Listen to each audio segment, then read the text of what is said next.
Are we seeing LeBron's title window slamming shut here? Or, Zach, is there a roster move you can see the Cavs making this summer, or maybe a LeBron move when his deal is up in a year, where he can wrench that window back open? LeBron's free agency he did it on purpose so that he could have the leverage to say, hey, if we get rolled by the Warriors 4 straight, we can't compete as good as this roster is against everyone else. They will absolutely look to retool because LeBron will tell them we need a different roster, or a better roster, or whatever, and then they'll look to do it. But how do you? I mean, they don't have a lot of roster flexibility.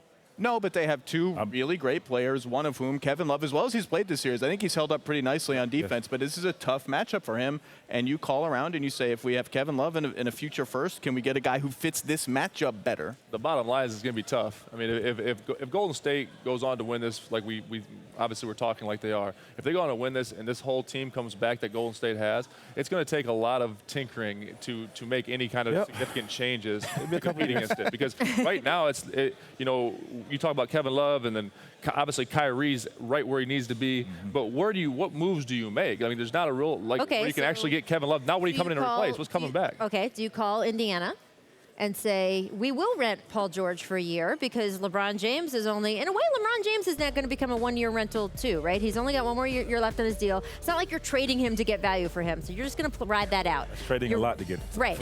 So you're going to ride the LeBron contract out. Do you then trade maybe Kevin Love and another piece to Indiana to get Paul George, and then you have Kyrie and LeBron and Paul George. Where's your power forward? And I don't know. That's the problem. You are trying LeBron. I mean, if you are trying to beat this Warriors team, it starts to be a volume game, right? Like 2 superstars aren't enough. Even 3 all-stars aren't enough. You need at least 3 superstars.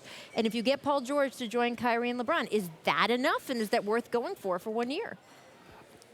Obviously, Paul George is the most attractive one out there because right? it's evident that he's out there. He's on the market. He's a gettable piece. Right. I mean, when you start talking about a guy at his caliber and he's gettable, that starts to become attractive. Right. Then we're getting the problem is, I think more than the player, I think you got to identify what kind of system can beat Golden State. Is it big? I think you saw San Antonio. I think San Antonio truly believes that playing big against these guys gives them fits.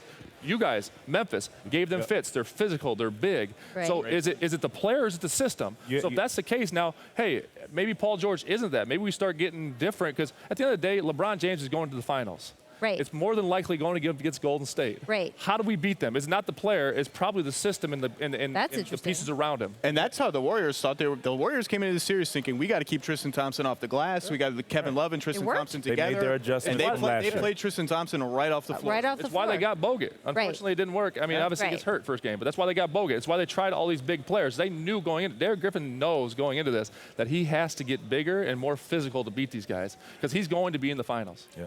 Well, it'll be interesting because LeBron obviously is 32 years old, doesn't want to see this slip away.